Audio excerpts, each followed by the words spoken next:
Anchor.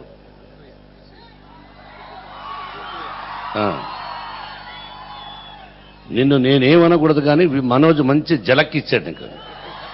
Correct. మాట్లాడేటప్పుడు చాలా జాగ్రత్తగా మాట్లాడాలి.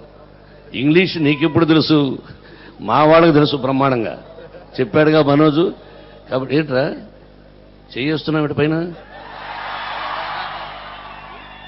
చెయ్యి వేయకుండా మాట్లాడచ్చు. ఏ మనోజ్, కరెక్టేనా? ఎంత మంచిగా మనోజు మాట్లాడాడు. వాడు చెయ్యి వేసి మాట్లాడుతున్నాడు. కాబట్టి మా తిరుపతి ప్రజలు అద్భుతంగా చెప్పాడు మనోజ్. ఒక చిన్నవాడి దగ్గర నుంచి భారత ప్రధాని ఎవరైనా సరే మోడీ గారి దగ్గర వరకు కూడా ఇదే దారిలో వెళ్ళి ఆ భగవంతుని ఆశీస్సులు కోరుకుంటూ ఉంటారు. అటువంటి గొప్ప భారతదేశంలోనే కాదు ప్రపంచంలోనే అతి ముఖ్యమైనటువంటి గొప్ప పట్టణం మన తిరుపతి పట్టణం. తిరుపతి ప్రజలందరికీ నా హృదయపూర్వక నమస్కారాలు తెలియజేసుకున్నాను. Thank you very much. Thank you so much Mohan Babu garu. మీరు తిట్టినా నాకు అలాగే అక్షంతలు పడినట్టుంది, బాగుంది, పర్లేదు. But I want to extremely sorry, నేను ఇంటర్ప్రిటేషన్ తప్పైంది అంతే. నేను చెప్పింది తప్పుగా లేదు సార్, ఉద్దేశం తప్పు కాదు. మీరు ఊరికి జస్ట్ జోకింగ్. అందరూ అరిచి సూపర్ అని చెప్పండి, హ్యాపీగా వెళ్తుంది. Thank you so much. Next audio function కి వచ్చినప్పుడు అప్పుడు కాదండి, విష్ణు చేసాడు, ఓకే, మీరేంటి చేయబట్టుకుంటున్నారు? ఓహో, వదినమ్మా నేను ఇంటికి వస్తున్నారు, ఎలకల మందు రెడీగా పెట్టు.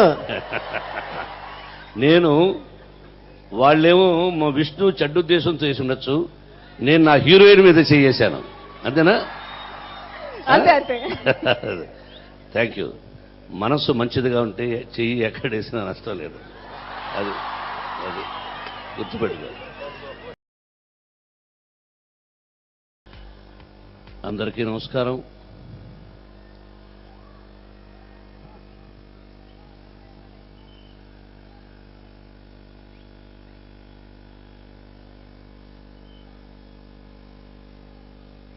ఏం మాట్లాడాలి, ఎలా మాట్లాడాలి అనే ఆలోచనలో ఉండిపోయాను. ఇక్కడే ఇదే గ్రౌండ్లో క్లాసులకు ఎగ్గొట్టి ఇక్కడ గోళీలు ఆడుకునేవాడిని. ఆ జ్ఞాపకాలు. జవహర్లాల్ నెహ్రూ మున్సిపల్ హై స్కూల్లో స్టూడెంట్ని. మాది కాళహస్తి దగ్గర ఒక చిన్న పల్లెటూరు. ఆ పల్లెటూరు నుంచి ఇక్కడికి వచ్చి 8వ క్లాస్ నుంచి ఎస్ఎల్సీ వరకు చదివి 2 జతల బట్టలు, మధ్యతరగతి కుటుంబం, చెప్పులు ఉండి చెప్పులు లేక కష్టపడి ఆ భగవంతుని ఆశీస్సులతో మద్రాసుకు వెళ్ళి దాసనారాయణరావు గారి ఆశీస్సులతో నటుడై ఈ రోజున దాదాపు 560 చిత్రాల్లో నటించి 60 చిత్రాలు నిర్మించారంటే ఇదంతా భగవంతుని ఆశీస్సులు, ప్రజల ఆశీస్సులు.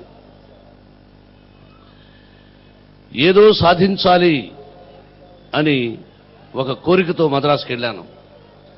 రాయలసీమ వాడివి, నీకు భాష ఏమి తెలుసు అన్నారు. భాష తెలుసు అని చెప్పాను. రాయలసీమలో భాష తెలియదు కదా, మరి నటుడు ఎలా అవుతారో అన్నారు. నెంబర్ 1 నటుడై నిరూపించుకోగలను అన్నాను. అందుకే మహానటుడు ఎన్టీ రామారావు గారి తర్వాత డైలాగు చెప్పగలిగింది మోహన్ బాబుని ఆయన దగ్గరే అనిపించుకోగలిగాను. మీరు చూశారు. ఇది మామూలు విషయం కాదు. ఇదంతా భగవంతుని ఆశీస్సులు. నేను నాకుగా సెల్ఫ్ డబ్బా కొట్టుకోకూడదు. అందరూ చెప్పారు, ఎవరైనా జీవితంలో క్రమశిక్షణలో ఉంటేనే ముందుకు సాగలం. ఆలీ అద్భుతంగా చెప్పాడు. మాకు తెలిసింది సినిమా మా ఊపిరి, సినిమా మా భోజనం, నిర్మాత మాకు దేవుడు. నిర్మాత 100 కాలాలు బ్రహ్మాండంగా ఉంటే నటుడు 100 సంవత్సరాలు బ్రతుకుతాడు అనే విషయాన్ని తమ్ముడు ఆలీ అద్భుతంగా చెప్పాడు. కాబట్టి మా సినిమాను గురించి, మన సినిమా రిలీజ్ అవబోతున్న దాని గురించి, మా నటీనటుల గురించి, సాంకేతిక నిపుణుల గురించి గొప్పగా చెప్పుకోవడం అనేది మంచి విషయం. ఇది సెల్ఫ్ డబ్బా కాదు. ఒక ఎడిటర్ గురించి చెప్పాలన్నా, ఒక మ్యూజిక్ డైరెక్టర్ గురించి చెప్పాలన్నా ఇదంతా కూడా నిజాలు. ఒక్కొక్కరు ఎన్నో సాధించారు, కష్టపడి సాధించిన విషయాలు. సినిమా నటుడు ఎప్పుడూ చాలా మంచివాడు, అవినీతిపరుడు కాదు. అది నిరూపించింది మన అన్నయ్య నందమూరి తారక రామారావు గారు. కాబట్టి మాకు సినిమా తప్ప ఏమీ తెలియదు. సినిమాలో మార్కెట్ ఉంటే డబ్బు వస్తుంది, యాక్ట్ చేస్తారు, డబ్బు తీసుకుంటాం, లేదా లేదు. కాబట్టి నటుడన్నవాడు చాలా మంచివాడు, గొప్పవాడు, నీతి నిజాయితీ కలిగిన వాడు. మా నాన్నగారు బోర్డు మీద రాసేవాళ్ళు, నీతిగా ఉండవలను, ధర్మంగా ఉండవలను, పద్ధతిగా ఉండవలను, క్రమశిక్షణతో ఉండవలని. ఆయన టీచర్. ఆ విధంగా ఉండబట్టే భగవంతుడు ఈ స్థానానికి ఉండమనే అవకాశాన్ని కలిగించేశాడు. ఇది చాలా సంవత్సరాల తర్వాత చేస్తున్నటువంటి మామ మంచు అల్లుడు కంచు. ఇది ఒక మరాఠీ చిత్రం. ఆ హక్కులు మేము కొని, విష్ణుబాబు కొని దాదాపు 2 సంవత్సరాలైంది. ఇది ఎప్పుడు తీద్దాం, ఎలా తీద్దాం, ఇప్పుడు ఎందుకులే అని మానేశాను. అంటే పిల్లలు విష్ణు, మనోజ్, లక్ష్మి వీళ్ళు యాక్ట్ చేస్తున్నారు కదా, 560 చిత్రాలైనాయి, ఇంకా ఎందుకు నటించాలి, చాలే ఈ జీవితం అనుకొని వాళ్ళకి అప్పచెప్పేశాను. అయినా సంవత్సరానికి ఏదో ఒక సినిమా చేయాలని ఆశతో ఉంటే ఈ కథ దొరికింది. దీనికి నాకు తోటి నటుడు కావాలి, ఎవరు అని ఆలోచిస్తే విష్ణుబాబే సజెస్ట్ చేశాడు, అల్లరి నరేష్. అతను నాకు బిడ్డ లాంటి వాడు. వాళ్ళ నాన్నగారు ఈవీవి సత్యనారాయణ గారి సినిమాల్లో నేను చాలా సినిమాలు యాక్ట్ చేశాను. ఒక మంచి అద్భుతమైన దర్శకుడు. ఆ కుటుంబానికి నాకు సన్నిహిత సంబంధం ఉంది. ఆ కుటుంబం నుంచి వచ్చినవాడు ఒక మంచి నటుడు అల్లరి నరేష్. ఈ పిక్చర్లో ఇద్దరం పోటీపడి నటించామని చెప్పడానికి నేను చాలా ఎక్స్పీరియన్స్ ఉన్నవాడిని. నువ్వేంటే ఆఫ్టర్ ఆల్ మొన్న వచ్చావు అని అనుకుంటే ఏదో ఒక సీన్లో అతను డామినేట్ చేస్తాడు. కాబట్టి అతనికి నేను అవకాశం లేదు, నాకు అతను అవకాశం ఇచ్చడం లేదు. సినిమా చూస్తే తెలుస్తుంది. ఒక మంచి నటుడు నాకు ఈ సినిమాలో ఇంకొక హీరో దొరకడం నేను చాలా అదృష్టంగా భావిస్తున్నాను. అలాగే నాకు మంచి తమ్ముడు అవుతాడో, బాబాయ్ అవుతాడో, అంకుల్ అవుతాడో. ఏమవుతావు? అంకుల్ అవుతావా? ఏమవుతావు? చిన్న తమ్ముండి. ఎనివే, మంచి నటుడు. నేను ఎన్ని రకాల పాత్రలు పోషించాను. 560 చిత్రాలంటే మామూలు విషయం కాదు ఇది. అదేదో పూర్వజన్మ సుకృతం. అన్ని పాత్రలు, అటు విలన్గా, కమెడియన్గా, క్యారెక్టర్ ఆర్టిస్ట్గా నేను ఎలా పోషించానో అన్నిట్లో కనీసం 70% పోషించగలడు ఆలీ. ఆలీ కూడా మంచి నటుడు. ఈ పిక్చర్లో పోటాగా నటించాడు. మిగతా హీరోయిన్లు ఈరోజు రాలేకపోయారు. ఒకరింట్లో ఏదో మరణ వార్త, ఇంకొకరింట్లో అనారోగ్యం, ఇంకొకరింట్లో రకరకాలుగా. అందరూ హైదరాబాద్కు వచ్చారు, కానీ ఇక్కడ రావడానికి వాళ్ళ ఇంట్లో పరిస్థితుల్లో రాలేకపోయారు. ఆ రమ్యకృష్ణ కానీ, మీనా కానీ, మిగతా నటీనటులు కానీ అందరూ అద్భుతంగా ఈ సినిమాలో నటించారు. ఫైనల్గా ఎడిటర్ గురించి ముందే చెప్పాను, గౌతమ్ రాజు. ఇతనికి నిశాచరుడని పెట్టాం. సినిమా ఇండస్ట్రీలో 100 సినిమాలు రిలీజ్ అయితే 90 సినిమాలు ఇతనే ఎడిటర్గా పనిచేస్తాడు.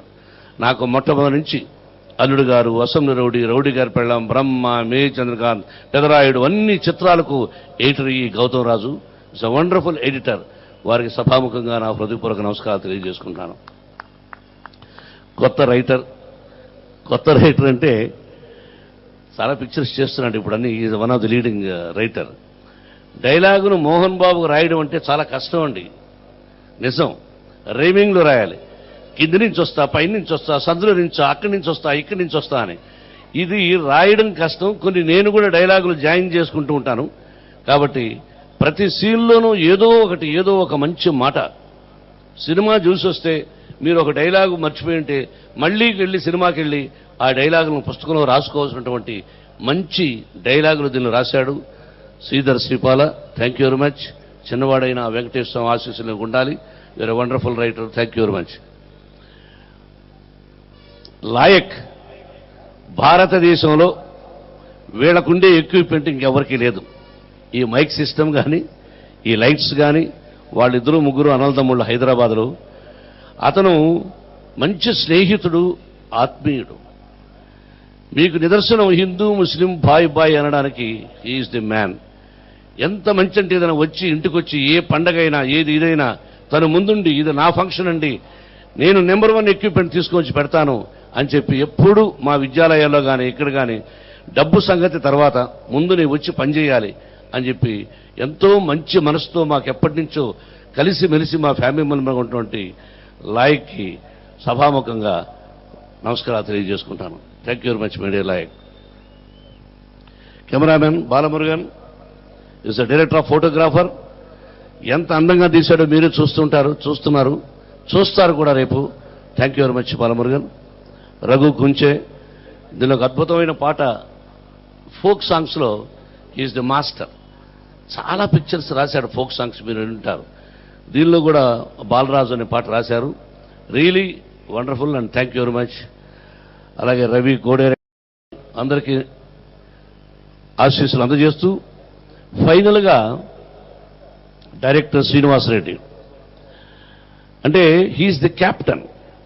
ఒక కథను ఇస్తే ఆ కథను చెడగొట్టినా బాగు చేసినా హీఈస్ ది మెయిన్ మ్యాన్. అతనే సెట్లో ఉండి నడిపిస్తాడు. ఏదైనా నడిపిస్తా అంటే సెట్ ఒక మంచి కథనిచ్చినా చెడగొట్టగలడు, బ్రహ్మాండంగానూ అద్భుతంగా తీయగలడు. అటువంటి గొప్ప దర్శకుడు. నిజంగా నువ్వు నాతో చేయని దానికి నువ్వు అదృష్టవంతుడి కాదు, నేను కూడా అదృష్టంగా భావిస్తున్నాను. ఆలీ చెప్పినట్టు, మన నరేష్ చెప్పినట్టు, ఏదైనా సరే నటుడి దగ్గర నుంచి నవ్వుకుంటూ తీసుకుంటాడు. నవ్వుతూ ఏం కావాలో అతనికి ఏం కావాలో చేస్తాడు. ఒక మంచి దర్శకుడు. చాలా బాగా తీశాడు మామ మనసు అరుడు కంచు. డిసెంబర్ 25వ తారీఖున రిలీజు. క్రిస్మస్కి మనందరికీ పండుగ రోజే. ఆ రోజున ఉదయం వాడితో విడుదలవుతుంది. దర్శకుడుగా ఇతనికి ఎంత మంచి పేరు వస్తుందో ఈ సినిమా మీరు చూస్తే తెలుస్తుంది. చాలా అద్భుతంగా చేసిన మంచి దర్శకుడు. ఇక నా చిన్ననాటి స్నేహితుడు రమణ ఏ లోకంలో ఉన్నాడో అతని ఆత్మకు శాంతి చేకూరాలి. అతని సతీమణి సుగుణ చిన్న పిల్ల పుడతను మేము వాళ్ళ ఇంట్లో రిహార్సల్స్ చేసేటప్పుడు నాకు మంచి మిత్రుడు, మీ ఇద్దరం క్లాస్మేట్స్. ఎక్కడ చూసినా మీ ఇద్దరం నాటకాలు వేసేవాడు, వాడు నేను ఇద్దరం కలిసి నాటకాలు వేసేవాళ్ళం. అటువంటి మంచి స్నేహితుడు సభలో లేడు. థ్యాంక్ యూ అమ్మా, మీరెంతో ప్రేమగా వచ్చిన దానికి. అలాగే శివప్రసాద్ ఒక మంచి నటుడు, మంచి దర్శకుడు. ఎంతోమందిని పరిచయం చేశాడు అతను. అతను ఏదో నటుడు, ఏదో ఎంపీగా ఈరోజు ఉన్నాడు, కానీ అతను చెప్పినట్టుగా ఏ పదవికైనా అర్హుడు. అది స్టేట్ మినిస్టరా, సెంట్రల్ మినిస్టరా, క్యాబినెట్ మినిస్టరా, దేనికైనా సరే అర్హుడు. ఎవరికైనా 10 మందికి సహాయం చేయగలిగినటువంటి మంచి మనస్తత్వం ఉండగలిగిన వాడు తమ్ముడు శివప్రసాద్. నా వైఫ్ నేను చెప్పింది, ఏమండి ఫ్లైట్లో వస్తూ ఉంటే చిన్న బ్యాగ్ చేతిలో ఉన్నా కూడా ఆయన లాక్కుంటాడు, ఆయన వైఫ్ లాక్కుంటారు. ఆ మర్యాద ఏంటండి అంటే, ఎస్, మన విద్యానికేతన్ స్కూల్ దగ్గర కూడా ఏదో కాలువ కావాలంటే, రోడ్డు కావాలంటే ఆయనే వచ్చి చూసి, అన్న ఈ రోడ్డు కావాలి కదా, నేను డబ్బులు పంపిస్తాను నా నిధుల నుంచి అని చెప్పి ఇచ్చారు. కాబట్టి ఇట్స్ ఎ వండర్ఫుల్ పర్సన్. అటువంటి వ్యక్తి మనకు ఎంపీగా ఉండడం కూడా మనం గర్వించవలసిన విషయం. ఒక మంచి దర్శకుడు. మా బ్యానర్లో యాక్ట్ చేసి ఉండొచ్చు, కానీ అతని డైరెక్షన్ అంటే కూడా నాకు బాగా ఇష్టం. థ్యాంక్ యూ శివప్రసాద్, ఎంతో ప్రేమగా వచ్చావు. Thank you. అలాగే మరి కొడుకు అని చెప్పను, తమ్ముడు అంటాను, చెవిరెడ్డి భాస్కర్ రెడ్డిని. మా చంద్రగిరికి మాకు ఎమ్మెల్యే అతను. ఎప్పుడు కూడా మన ఇంట్లో ఉండే వాళ్ళని మనం గౌరవించుకోవాలి, మన పక్కింటి ఉండే వాళ్ళని కూడా గౌరవించుకోవాలి. నేను ఈ రోజున ఏ పార్టీకి సంబంధించిన వాడే కాదు, రేపటి సంగతి చెప్పను. తెలుగుదేశం కాదు, అటు రాజశేఖర రెడ్డి గారి పార్టీ కాదు, అది ఏ పార్టీ కాదు. నేను ఈ రోజున అందరికీ కావలసిన వాడిని. కాబట్టి అందుకే అటు తెలుగుదేశం ఎమ్మెల్యేని, ఎంపీని, అటు మా మేనలుడు జగన్ వైఎస్ఆర్సీపీ ఎమ్మెల్యే చెవిరెడ్డిని పిలిపించాను. కాబట్టి చెవిరెడ్డిని గురించి చాలామంది నాతో అన్నారు, ఏమండి అతను రౌడీ అండి, అతను చాలా చెడ్డవాడండి అని. నేను ఒకటే అడిగాను, నన్ను కూడా రౌడీ అంటారు. అతను పక్కింట్లో ఎక్కడైనా దోచేశాడా? ఏదైనా చేయరాని పని చేశాడా? లేదు. తన పార్టీ కోసం తను ప్రాణాలు అర్పిస్తా అన్నాడు. తన పార్టీ కోసం ఏమైనా చేస్తా అన్నాడు. మా ఏరియాలో చాలా రోడ్లు వేయించాడు అతను. ఎన్నో సంవత్సరాల మంది ఎంతోమంది ఎమ్మెల్యేలు, ఎంపీలు వచ్చినా రోడ్లు వేయలే. కానీ అతను ఎమ్మెల్యే కాకముందు తోడా చైర్మన్గా ఉన్నప్పుడు అనుకుంటాను ఎన్నో రోడ్లు వేశాడు. నా స్కూలు ఆ రంగంపేట ఏరియాలో. రైలే తమ్ముడు, థ్యాంక్ యూ వెరీ మచ్. ప్రేమగా వచ్చావు, ఆశీర్వదించావు. Thank you. మీరందరి సహాయ సహకారాలు కావాలి, నాకు అందరూ కావాలి. తిరుపతి అంటే నాకు ఇష్టం. ఎందుకంటే ఇక్కడే పుట్టి, ఇక్కడే పెరిగి, ఇక్కడే చదువుకున్నాను. నా తిరుపతి ప్రజలందరూ క్షేమంగా ఉండాలని ఆ వెంకటేశ్వరుడే కాదు, షిరిడీ సాయినాథుని కూడా కోరుకుంటూ ప్రతి ఒక్కరూ తిరుపతిలో అద్భుతంగా ఉండాలని మనస్ఫూర్తిగా కోరుకుంటున్నాను. పోలీస్ డిపార్ట్మెంట్, ఎస్పీ గారికి, డిఎస్పీకి, సిఐకి, ఎస్ఐకి, పోలీసులకి అందరికీ నా హృదయపూర్వక నమస్కారాలు. బాగా కోఆపరేట్ చేశారు. అమ్మా అంజు సిఐ, అలాగే ఇక్కడ డిఎస్పీలు వచ్చున్నా ఎస్పీ రాలేకపోయాడు. ప్రతి ఒక్కరికి thank you very much madam, thank you. On behalf of police department I must congratulate you. You did good job. Thank you very much for everybody. దీనికి సహాయం చేసినటువంటి, కోఆపరేట్ చేసినటువంటి అందరితో ఒకటికంటే కూడా ముఖ్యం నా విద్యార్థులు, ఇక్కడ ఉన్నటువంటి లోకల్గా ఉన్నటువంటి ప్రజలు అందరికీ శిరస్సు వంచి నమస్కరిస్తూ, ఈ మామ మంచు అల్లుడు కంచు 100 రోజుల పండుగ కూడా ఇక్కడే చేస్తానని మీ అందరి ఆశీస్సులు కావాలని కోరుకుంటున్నాను. ఎందుకంటే మేజర్ చంద్రకాంత్ ఇక్కడే తీశాను. మేజర్ చంద్రకాంత్ దాదాపు 1:30కి స్టార్ట్ చేసి అక్కడి నుంచి ఇలా వచ్చి ఇక్కడ 6 గంటల నుంచి 10 గంటల వరకు చేశాం. ఆ తర్వాత రెండోసారి అన్నగారు ముఖ్యమంత్రి అయ్యారు. అటువంటి మంచి స్థలం ఇది, భగవంతుని వెంకటేశ్వర స్వామి పాదాల చెంత ఉంది. కాబట్టి మామ మంచు అల్లుడు కంచు కూడా గొప్ప విజయాన్ని సాధించాలని, మీ అందరి ఆశీస్సులు కావాలని మరొకసారి హృదయపూర్వకంగా కోరుకుంటున్నాను. అలాగే పత్రికాధిపతులకు, కార్మికులకు, మీడియాకు, యాజమాన్యానికి అందరికీ నా హృదయపూర్వక నమస్కారాలు. యాంకర్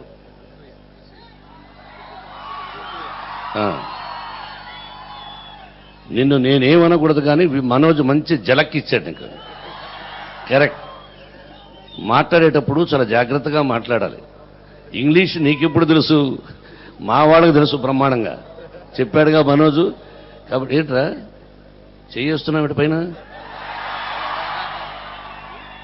చెయ్యి వేయకుండా మాట్లాడచ్చు. ఏ మనోజ్, కరెక్టేనా? ఎంత మంచిగా మనోజు మాట్లాడాడు, వాడు చెయ్యి వేసి మాట్లాడుతున్నాడు. కాబట్టి మా తిరుపతి ప్రజలు అద్భుతంగా చెప్పాడు మనోజ్.